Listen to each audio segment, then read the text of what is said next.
Jake Morrison pressed his face against the cold metal wall of the research station and tried to breathe slowly.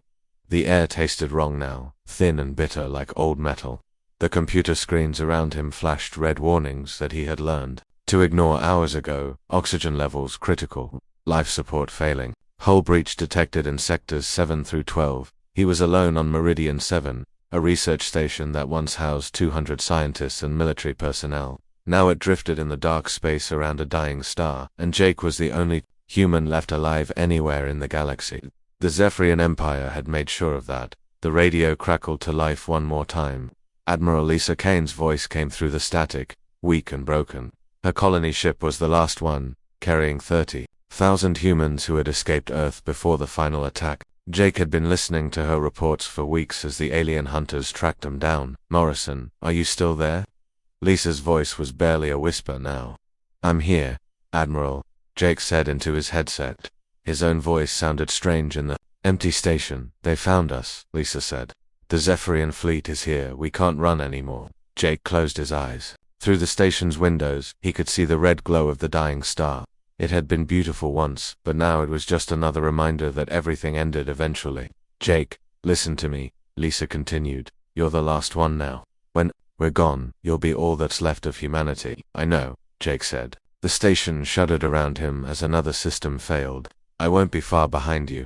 Make it count," Lisa said. "Whatever time you have left, make it count." The radio went dead. Jake sat in the darkness and felt the weight of being the final human in a galaxy that had decided his species needed to die. The Zephyrian Empire was made up of 12 different alien races who had come together for one purpose: to wipe out humanity completely. They said humans were too dangerous, too unpredictable, too willing to fight when they should surrender. Jake had been a captain in the Human Defense Corps before the war turned into a massacre. He had fought on 17 different worlds and watched his species lose every single battle. The aliens were too advanced, too organized, too many. They had weapons that could crack planets and ships that moved faster than light itself, but humans kept fighting anyway. That was what made them dangerous, the aliens said. Even when they couldn't win, they wouldn't give up. Now Jake was the only one left to carry that stubbornness, and he was trapped on a dying station with maybe 4 hours of air remaining. The irony wasn't lost on him. The last human alive was going to die not from alien weapons but from simple mechanical failure. He pushed himself up from the floor and walked through the empty corridors. His footsteps echoed in the silence. Emergency lights cast long shadows on the walls where his friends and colleagues had once worked. Dr. Martinez's lab was at the end of the corridor, and Jake had been avoiding it for days. Carlos had been his best friend, and seeing his empty workspace made the loneliness worse. But now Jake had nothing else to do except wait for the air to run out.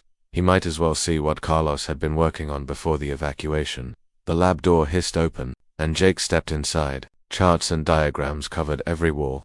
Test tubes and equipment lined the tables. In the center of the room sat a sealed container about the size of a human head. It was filled with small crystals that seemed to glow with their own light. "Jake, read the label on the container. Void crystals, Andromeda drift, Sumpo Adaptive Cellular Research Project." He had heard Carlos mention the crystals before. They had been found floating in space near the Andromeda galaxy, billions of miles from any star or planet. Nobody knew what they were or where they came from. Carlos thought they might be useful for medical research, because they seemed to respond to biological tissue. The station shook again, and Jake heard another system shut down. The temperature was dropping now. Soon the cold would get him before the air ran out. He looked at the crystals in their container. They pulsed with soft blue light, almost like they were alive. Carlos's notes were scattered on the table next. To them, Jake picked up one page and read it. "The crystals appear to be attracted to dying cells," Carlos had written. "When placed near damaged tissue, they move closer and begin to resonate. Further study needed to determine if this represents some form of primitive intelligence or simply unknown physical properties." Jake set the paper down and stared at the crystals. They were definitely glowing brighter now, and he could swear they were moving slightly in their container. The station's lights flickered and went out, leaving only the crystal's glow to illuminate the lab dot in the distance. Jake heard the final warning alarm. Life support had completely failed. He had minutes now, not hours. The crystals pulsed faster, and their blue light filled the room. Jake reached for the container's release mechanism. If he was going to die anyway, he might as well satisfy his curiosity about Carlos's last project. The seal hissed open, and the crystals began to float freely in the zero gravity. They moved toward Jake like tiny stars coming home. Jake opened his eyes and wondered why he wasn't dead. The last thing he remembered was the crystals floating toward him as the station's life support failed completely. Now he was lying on the lab floor, and somehow he was still breathing. Sat up slowly and looked around. The station was still dark and cold, but something had changed. The crystals were gone, and Jake felt different. His skin had a faint blue glow, like the light from the crystals had become part of him. When he breathed, he didn't need air from the station's systems. He was somehow processing the thin atmosphere of space itself. Jake stood and felt strength flowing through his body like electricity. His muscles were harder, his bones felt dense as stone, and his vision was sharper than it had ever been. He could see clearly in the darkness and hear sounds from other parts of the station that should have been impossible to detect. He walked to the lab's computer and checked the date. 3 months had passed since that night. 3 months of floating in space without air, food, or heat, and he had somehow survived all of it. A sound echoed through the station, something Jake hadn't heard in months. The docking bay doors were opening. Someone was boarding Meridian 7. Jake moved through the corridors faster than he had ever moved before. His enhanced body let him practically fly through the zero gravity, pushing off walls and surfaces with perfect control. He reached the docking bay just as a group of alien soldiers finished connecting their ship to the station. They were Thrakari, one of the insect-like races that made up the Zephyrian Empire. Their leader was tall and thin with 4 arms and compound eyes that reflected the light from their equipment. Jake recognized the uniform insignia of a research commander. "Scan complete," one of the soldiers said in the clicking language of their species. Jake found that he could understand them perfectly now, though he had never learned their language before. "The station appears to be abandoned as expected." "Excellent," the commander replied.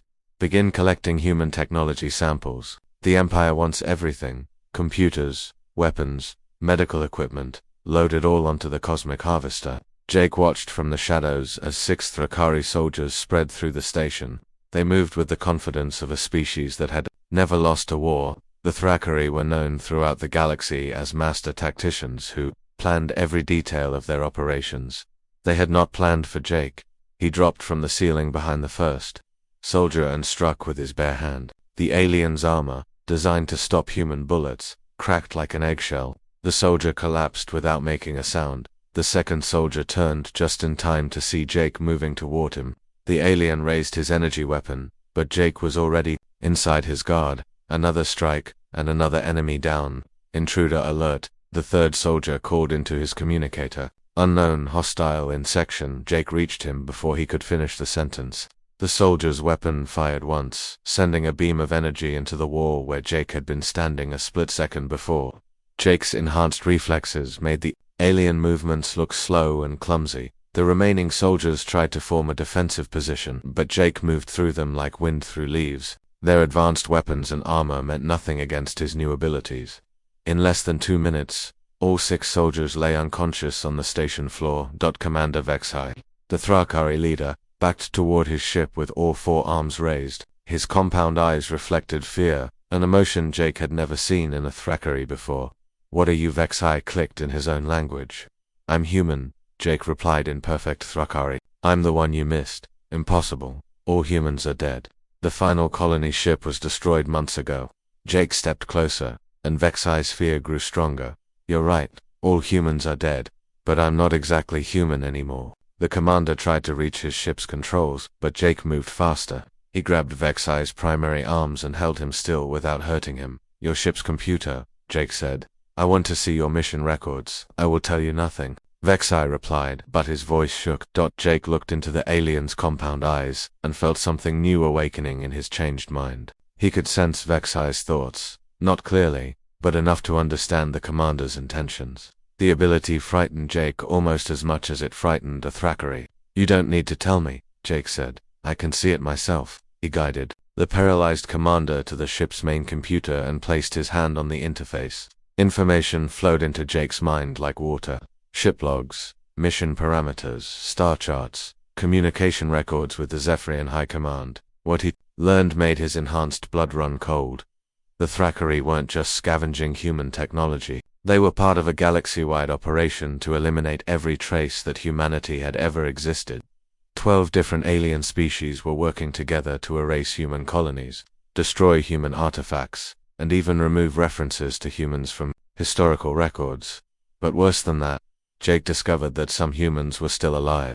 17 prisoners were being held at research facilities throughout Zephyrian space. They were being used as test subjects for biological experiments designed to understand human resilience and adaptability. The Empire wanted to know what made humans so difficult to kill completely. Jake released Vexi and stepped back. The commander collapsed to the floor, his compound eyes wide with terror.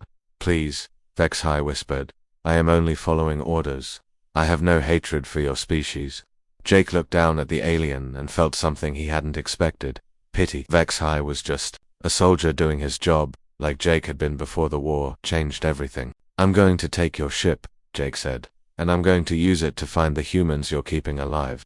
The High Command will send fleets to stop you." Jake smiled, and his blue glowing skin made the expression look alien and dangerous. "Let them try." He sealed Vexi and his soldiers in one of the station's storage compartments with enough supplies to last until rescue arrived. Jake wasn't a killer by nature, and his transformation hadn't changed that part of him. But as he settled into the pilot's chair of the Cosmic Harvester and studied the star charts, he felt something darker growing in his enhanced mind. The Zephyrian Empire had tried to commit genocide against his entire species. They had tortured human prisoners and tried to erase humanity from history itself. They were about to learn why they had been so afraid of humans in the first place. Jake had been using the Cosmic Harvester for 6 weeks, and the Zephyrian Empire was starting to notice that something was wrong. Mining colonies went silent overnight. Supply convoys disappeared between star systems. Research stations sent their last communications and then vanished completely. The aliens always found the same thing when they investigated: empty facilities with no signs of violence. No bodies. No clues about what had happened to the crews. Security cameras showed normal operations one day and abandoned corridors the next, as if entire populations had simply decided to leave. Jake watched the Zephyrian news broadcasts from his hiding spot in the asteroid belt around Kepler 442. Reports were careful and controlled, but he could see the fear growing behind the official statements. 3 different alien species had demanded explanations from the High Command about the missing colonies. He studied the star chart on his stolen ship's computer and selected his next target. The research facility on Kef Prime was heavily defended, but Jake's infiltration of their communication networks had revealed something that made the risk worthwhile. They were keeping human prisoners there, and the experiments being performed on them made Jake's enhanced blood boil with rage. The facility was built into a mountain on a world that orbited a red giant star. Massive energy shields protected it from orbital attack, and automated defense systems could destroy any approaching ship. The Zephyrians considered it completely secure. They had never planned for someone who could survive in space without a ship. Jake positioned the Cosmic Harvester on the dark side of Kef Prime's moon and prepared for what the humans had once called a halo jump. He sealed himself into a modified environmental suit and launched himself toward the planet using only his enhanced physical strength and the suit's basic thrusters. The journey took 18 hours. Jake drifted through space like a human meteor, using gravitational fields to adjust his course and the planet's magnetic field to slow his descent. When he finally reached Kef Prime's atmosphere, he fell like a shooting star toward the research facility. The base's defense systems were designed to detect ships and large objects. They completely missed one enhanced human falling from orbit. Jake crashed through the facility's outer wall at terminal velocity. His transformed body absorbed the impact that should have killed any normal person. Alarms began screaming throughout the base as he picked himself up from the crater he had created. Security forces rushed toward his position, but Jake was already moving deeper into the facility. His enhanced senses could detect the human prisoners 3 levels below ground. He could smell their fear and pain through tons of rock and metal. The first wave of guards arrived with energy weapons ready.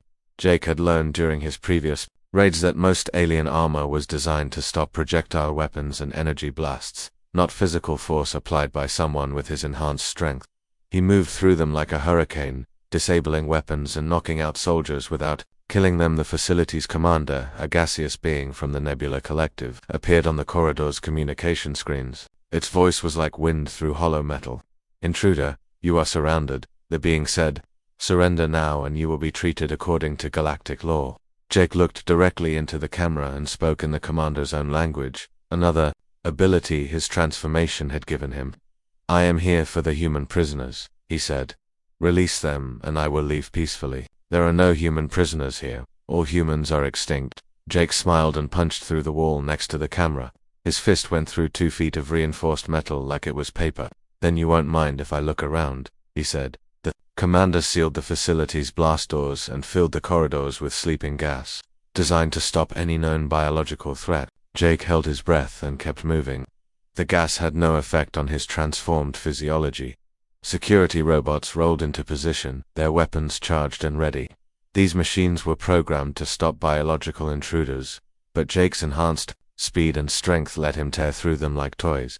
Sparks and metal pieces filled the corridors as he carved a path toward the lower levels, but the elevator shafts were sealed, so Jake simply punched through the floor and dropped down 3 levels. He landed in a corridor lined with sealed doors, each one marked with symbols in the Zephyrian scientific notation system.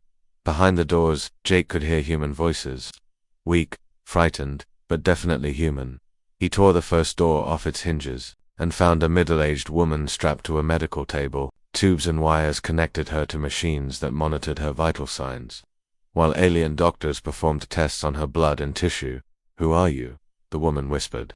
Her name tag read, Dr. Betty Collins, Xenobiology. I'm here to get you out, Jake said. He carefully removed the medical equipment and helped her sit up. How many others are here? 16 more, Betty said. They've been keeping us alive to study human cellular structure. They want to know why we're so hard to kill. Jake felt his enhanced anger building again. They're about to find out. He moved through the facility like an unstoppable force, freeing each human prisoner and carrying the weakest ones toward the exit. The aliens' security systems threw everything they had at him: energy barriers, sonic weapons, automated turrets, even experimental gravity manipulators designed to crush intruders. Nothing worked. Jake's transformed body adapted to each new threat, becoming stronger and more resistant with every attack. By the time he reached the facility's main exit, carrying the last of the human prisoners, the entire base had gone silent. The gaseous commander appeared on one final screen as Jake prepared to leave. What are you? The being asked, its voice filled with the same fear Jake had heard from Commander Vexi.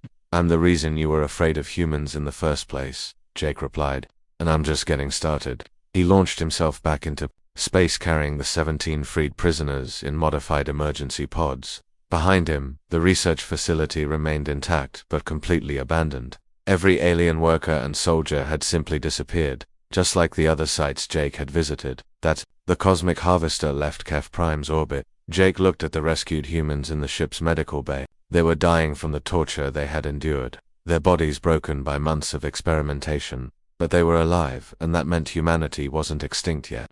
Jake had found others like himself, and now he had a new mission. The Empire had tried to wipe out his species and failed. They had tortured his people and tried to erase them from history. Jake was going to teach them exactly why humans had been considered too dangerous to live, and this time, he wouldn't be fighting alone.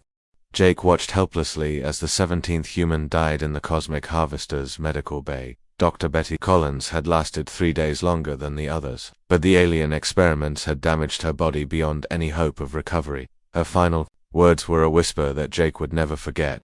Don't let them win, she had said. Don't let them erase us completely. Now Jake was alone again, surrounded by the bodies of the people he had tried to save. The medical bay felt like a tomb, and the weight of being the last human pressed down on him harder than ever before. He sealed the medical bay and set course for Earth. The planet was supposed to be a dead wasteland now, quarantined by the Empire and left to slowly heal from the weapons that had destroyed human civilization. But Jake remembered something Dr. Martinez had said about the void crystals before his death. The crystals were found near Earth's core samples, Carlos had written in his research notes. Deep mining operations in the Antarctic detected similar energy signatures at depths exceeding 12 miles below the surface. If there were more crystals on Earth, Jake might be able to understand what had happened to him. Maybe he could even find a way to save other humans if any more prisoners were discovered. The journey to Earth took 2 weeks through hyperspace. When Jake finally saw his home planet through the ship's viewports, his enhanced heart nearly stopped beating. The blue and green world he remembered from childhood, was now a brown and gray wasteland covered in thick clouds. The Zephyrian Orbital Defense Network detected his approach immediately. Automated warning messages filled his communication channels. In 12 different alien languages, "This system is under Imperial quarantine." The messages repeated, "Unauthorized vessels will be destroyed." Jake ignored the warnings and piloted the cosmic harvester through the defense grid. His enhanced reflexes let him dodge the automated weapons fire, while his growing understanding of alien technology helped him disable the defense satellites one by one. By the time he reached Earth's atmosphere, the entire orbital network was offline. The planet's surface was worse than Jake had expected. Cities were buried under ash and debris. Oceans had turned black with pollution. The air itself was toxic enough to kill any normal human within minutes. But Jake was no longer normal. He landed the ship near the ruins of the Antarctic Research Station, where Dr. Martinez had found the first crystal samples, and stepped out into the poisoned atmosphere. His transformed lungs processed the toxic air without difficulty. The research station was buried under 50 feet of radioactive snow. But Jake's enhanced strength let him dig through the debris like it was loose dirt. He found the entrance to the deep mining shaft and began his descent into the Earth's core. The shaft went down for miles, deeper than any human excavation in history. Emergency lighting still functioned along the walls, powered by geothermal energy from the planet's core. As Jake descended, the temperature rose and the walls began to glow with a familiar blue light. Void crystals, thousands of them, maybe millions, embedded in the rock formations around the shaft. They pulsed with the same rhythm Jake felt in his own transformed heartbeat at the bottom of the shaft. Jake found something that changed everything he thought. He knew about the crystals and about humanity itself. The main excavation chamber was enormous, carved from living rock and filled with crystalline formations that stretched from floor to ceiling. But these weren't just random mineral deposits. They were arranged in patterns, like a vast library or database made from living stone. When Jake touched the central crystal formation, information flooded into his mind. Not data or facts, but memories. Ancient memories that belonged to humans, who had lived millions of years before the current civilization. He saw the first humans who had looked up at the stars and dreamed of exploration. He felt their wonder as they developed technology and began to spread across the galaxy. And he experienced their transformation when they encountered other forms of consciousness and learned to evolve beyond physical limitations. The void crystals weren't alien minerals. They were fragments of an ancient human consciousness that had transcended physical form eons ago. This prehistoric humanity had been waiting, dormant in the Earth's core, for their descendants to evolve enough to merge with them. Jake understood now why he had survived when he should have died. The crystals had recognized him as one of their descendants and had begun the process of evolution that the ancient humans had completed millions of years earlier. But the transformation wasn't finished. Jake was still mostly physical, still bound by the limitations of his enhanced but essentially human body. The ancient consciousness in the crystals showed him what he could become if he chose to continue evolving. He could transcend physical form entirely, becoming a being of pure consciousness that could exist anywhere in the universe. He could reshape matter with thought alone and communicate directly with any form of intelligent life. He could become immortal, all-knowing, and infinitely powerful. All he had to do was let go of his humanity completely. Jake pulled his hand away from the crystal formation and stepped back. The offer was tempting, especially knowing that he was the last of his kind. But something inside him rebelled against the idea of abandoning his human nature entirely. Then he remembered the 17 people who had died in his ship's medical bay. Betty Collins and the others had been tortured and killed because they were human, because they represented something the Cepharian Empire feared. Jake placed his hand on the crystals again, but this time he made a different choice. Instead of asking for transcendence, he asked for the power to save his species. The ancient consciousness responded to his request with something like approval. Energy flowed through Jake's body as he underwent a second transformation, this one more controlled and purposeful than the first. When it was finished, Jake was still recognizably human, but he had gained access to abilities that the ancient consciousness had developed over millions of years of evolution. He could manipulate matter at the molecular level, communicate with any form of life, and most importantly, he could share his transformation with others. Jake gathered samples of the void crystals and returned to his ship. As he lifted off from Earth's surface, he felt the weight of his new responsibility. He was no longer just the last human trying to survive in a hostile galaxy. He was the first of a new kind of human, one with the power to ensure that his species would never face extinction again. The Zephyrian Empire had feared humanity's potential for growth and adaptation. They had tried to prevent humans from becoming something greater than they were. Jake smiled as he set course for the nearest Imperial research facility. The aliens were about to discover that their worst fears had come true. Humanity hadn't just survived its attempted extinction, that it had evolved beyond their ability to control or understand, and Jake was no longer fighting alone. The consciousness of every human who had ever lived was now part of him, ready to help him teach the galaxy what his species was truly capable of becoming. Jake found the other humans in a research facility orbiting the gas giant Zephyr Prime, the capital world of the empire that bore its name. This time he didn't need to infiltrate the station alone. The ancient consciousness within him had shown him how to share his transformation with others. The facility held 12 humans who were barely alive after months of experimentation.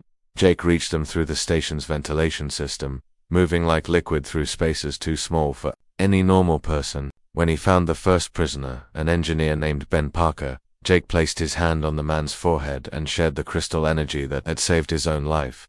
Ben's transformation was different from Jake's. Where Jake had gained physical enhancement and mental abilities, Ben developed a connection to technology that went beyond anything human engineers had ever achieved. He could interface directly with any electronic system, understanding and controlling it through thought alone. Amy Rodriguez, a linguistics expert who had been captured during the fall of the Tau Ceti colony, gained the ability to communicate with any sentient being through pure mental contact. The alien experiments that had tried to map her brain functions had instead prepared her neural pathways for an evolution beyond spoken language. Tony Garcia, a combat medic from the Human Defense Corps, found that he could heal injuries at the cellular level and sense biological threats from vast distances. His body became a living medical scanner that could diagnose and treat conditions that would have baffled human doctors. Each of the 12 humans Jake rescued developed abilities based on their individual nature and skills. The transformation didn't erase their humanity, but rather amplified what made them unique as people. The group that emerged from the Zephyrian research facility was no longer exactly human, but they had retained everything good about humanity, while gaining powers that seemed to violate the known laws of physics. The rescue didn't go unnoticed. Grand Coordinator Yithma of the Nebula Collective declared a state of emergency throughout the Empire and activated the deep space monitoring networks. The 12 homeworlds of the Zephyrian Alliance began mobilizing their fleets for what they called the final human threat. But Jake and his companions weren't interested in random destruction anymore. They had evolved beyond the need for revenge. Instead, they began a campaign designed to demonstrate exactly why the Alien Alliance had been so afraid of human potential. Ben Parker infiltrated the crystalline Veltar homeworld's mathematical research network and solved theoretical problems that had puzzled their greatest minds for centuries. He didn't steal their data or damage their systems. Instead, he left behind solutions to questions about faster-than-light travel and dimensional physics that advanced their science by thousands of years. The Veltar, who considered themselves the galaxy's most intelligent species, watched in growing horror as their entire understanding of mathematics was revolutionized by a single human mind. Amy Rodriguez made contact with a hive mind species called the Kethva and taught them concepts of individual identity that they had never imagined possible. She didn't force change upon them, but simply shared human ideas about personal growth and self-determination.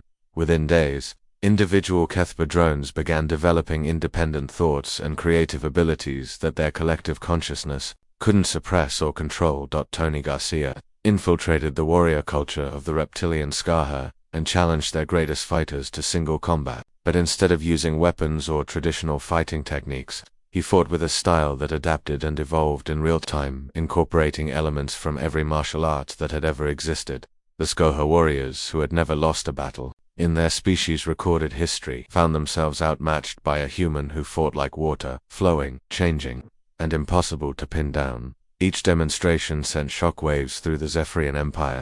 The 12 allied species began to realize that their worst fears about human evolution were coming true. Humans weren't just surviving their attempted extinction, they were becoming something that could reshape the fundamental nature of galactic civilization.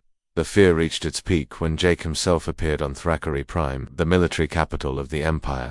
He didn't attack their defenses or threaten their population. Instead, he simply walked through their most secure installations as if their weapons and barriers didn't exist.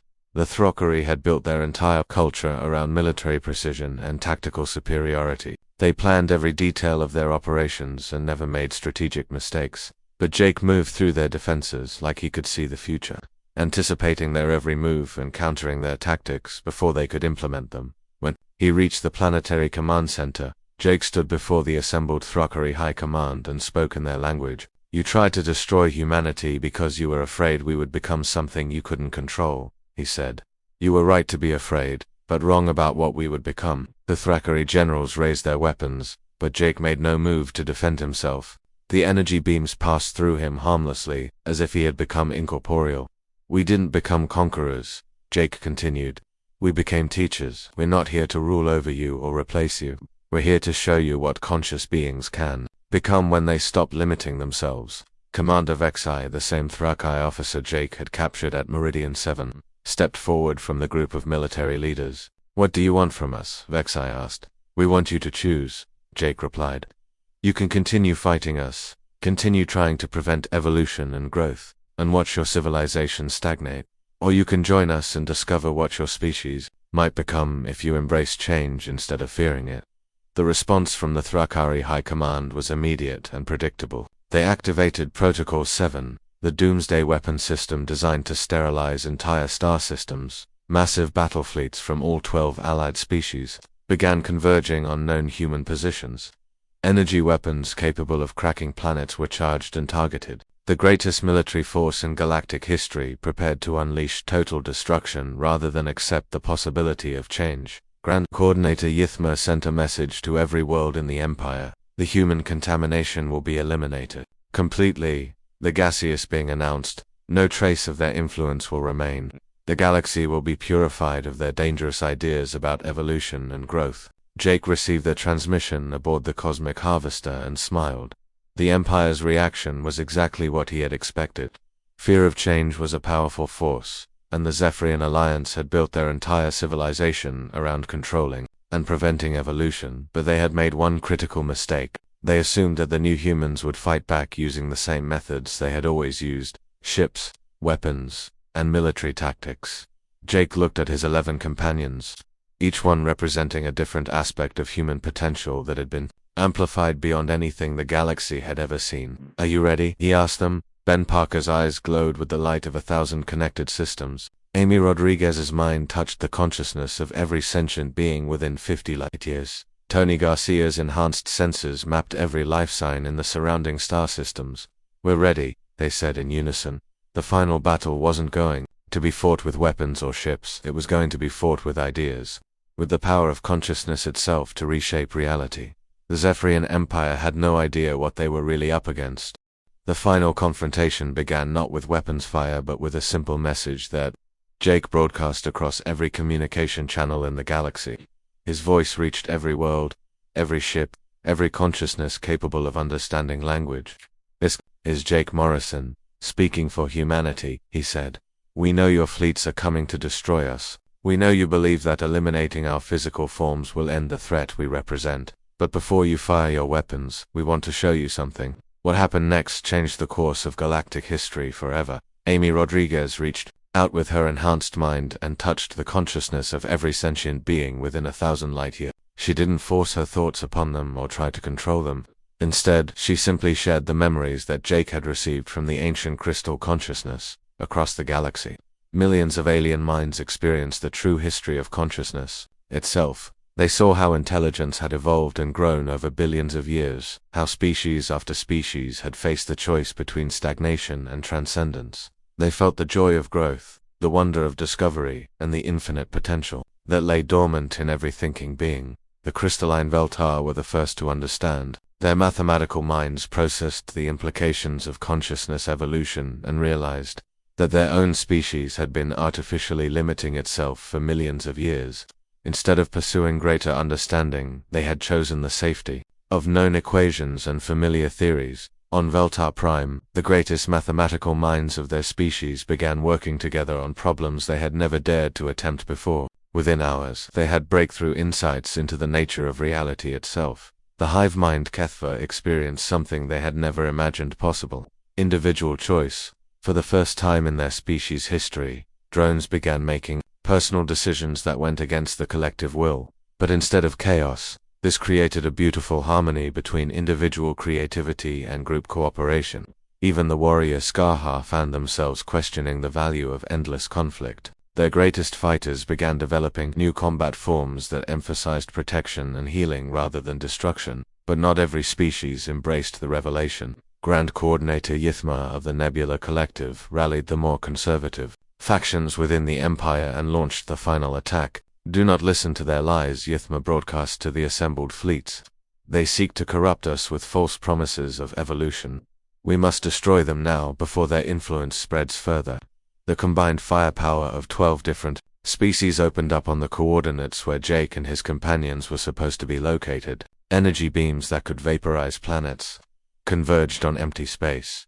The humans were nowhere to be found. Jake had learned something from the ancient consciousness that the Zephyrian Empire could never have predicted. Physical location was just an illusion for beings who had evolved beyond material limitations. He and his companions existed everywhere and nowhere, present in the space between atoms and in the quantum foam that underlied reality itself.